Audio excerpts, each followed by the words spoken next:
identifica com... Ele está vendo isso, ele sabe disso, não é?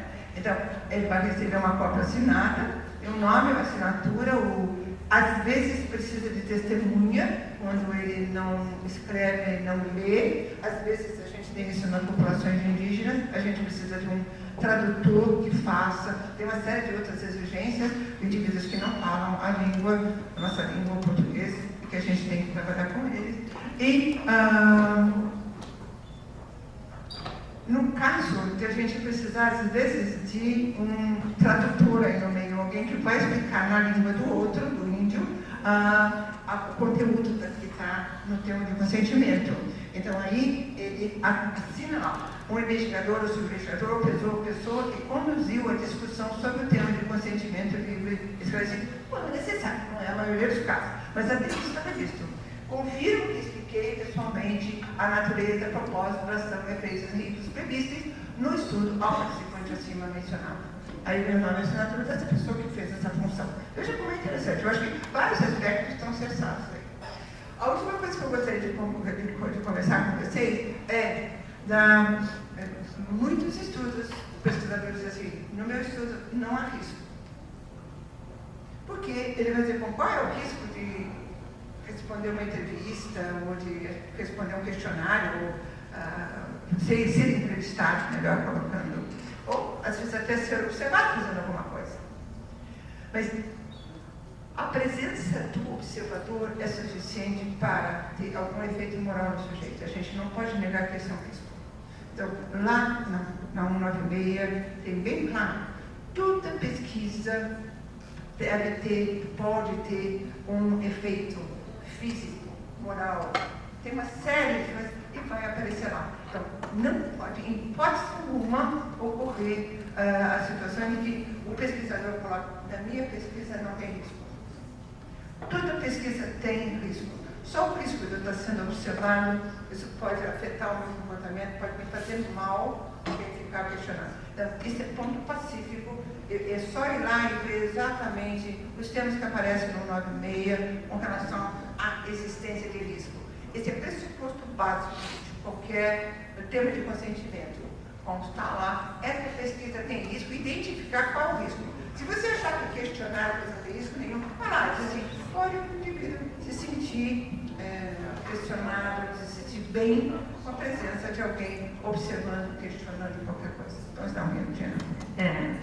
Fazendo uma ponte com o que você está colocando, Ana, a gente até estava com uma dúvida, né, com relação ao projeto que a gente está fazendo de universidades promotoras de saúde. Então, nós vamos aplicar questionários nos universitários para identificar comportamentos de risco, alcoolismo, uso de drogas, né, a questão até mesmo da obesidade. E uma das dúvidas é essa, né? Quer dizer, à medida que você responde um questionário sobre o comportamento, sobre o alcoolismo, né, no final, você vai dar um score para esse universitário que está no comportamento de risco em ser alcoólatra, você vai pedir para ele ser encaminhado, né, a um profissional. Então, a gente pode ou deve dar esse feedback ou não. Quer dizer, ele faz um questionário sobre comportamento de alcoolismo e a gente também se sente num comportamento ético de alertar, né, esse indivíduo que ele possa ter algum risco com relação a drogas. Então, a gente está muito confuso dentro desse feedback, se a gente fornece ou não para o universitário. De maneira geral, pressupõe-se que se você vai pesquisar alguma coisa, se você encontrar no sujeito algum problema, você deve ser capaz de dar algum encaminhamento. Então, se você colocar lá no seu questionário, ou se você detectar que o indivíduo é drogado, que o indivíduo tem dependente, qualquer dependência de droga, ou de bebida, ou mesmo até de cigarro, o cara que está implicado porque o cigarro está perturbando, faz mal para a respiração dele. Quer dizer, o termo de consentimento deve conter, ou o protocolo da pesquisa que você está julgando, deve trazer indicativo de que você é capaz de fazer alguma coisa com esse indivíduo. Eu não posso simplesmente levantar que ele está doente e dizer assim, que isso. Entendeu? Essa é a grande dúvida, né? Se você está usando ele para que ele se manifeste, você tem que dizer para ele o que você vai fazer, o que você vai fazer para ajudá-lo nas situações.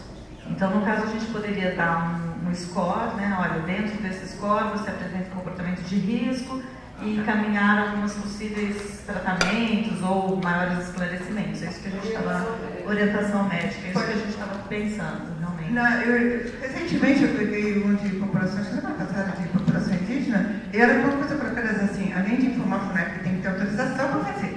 Depois eles dizem assim, retorno, vão ser informados os postos de saúde locais, porque toda a comunidade indígena tem um posto da saúde indicado pelo governo, e pode ser indicado o tipo de procedimento que vai ser. Quer dizer, você não deixa o indivíduo desamparado. Eu acho que isso faz parte do procedimento. Então, não adianta a gente querer levantar dados populacionais e depois não ter recursos populacionais para trabalhar com esses casos.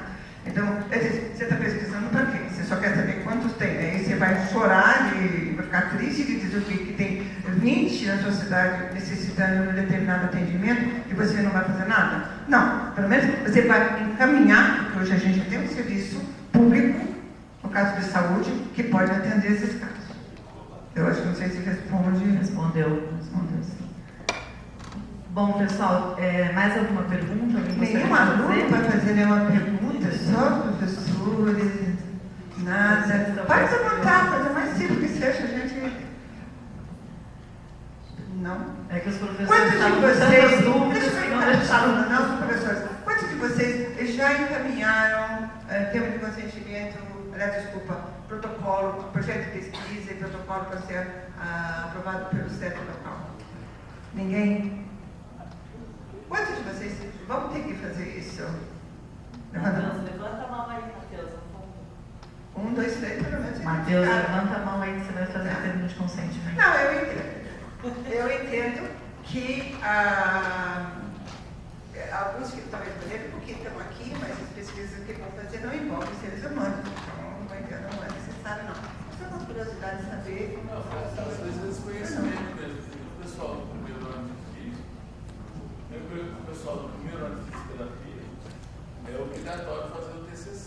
Se for humano, pode levantar a mão. É que ele não sabe ainda o que ele vai fazer. Ele não vai ter que consultar. O meu aluno provavelmente pedir para levantar a mão, olha, que ele também vai fazer.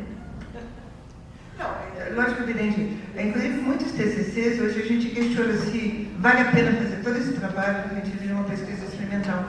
Talvez antes de chegar a isso, fosse importante que um aluno do TCC fizesse uma excelente revisão da literatura. Talvez seja a médio e longo prazo seja mais produtivo do que ele se envolver a fazer uma pesquisa sem saber para que serve, o que ele faz com aquilo e se perde. Então, hoje em dia, pelo menos nós temos discutido isso. Quando eu comecei orientando meus primeiros trabalhos de revisão de literatura, depois passou para o trabalho de observação. Acho que você fez seu TCC comigo, não foi? Aquele de observação da modelos de iniciação científica. Está publicada, não é? Está publicada, mas naquela época, ela observou aulas lá na faculdade mesmo e nem foi feito. Naquela época não existia. Então a gente não pode falar que a gente é velho. Então. Bom, pessoal, Ana, gostaria de agradecer a sua presença, a sua disponibilidade para estar aqui com a gente hoje e também convidar nas próximas oportunidades também para a gente poder entrar em contato, trocar mais essas dúvidas. Realmente, o pessoal que está aqui do CEP, a gente tem muitas dúvidas, e essa sua disponibilidade até de um acesso mais informal vai acabar ajudando bastante aqui todos nós do Comitê de Ética. Então, gostaria de te agradecer, parabenizar e aplaudir a professora.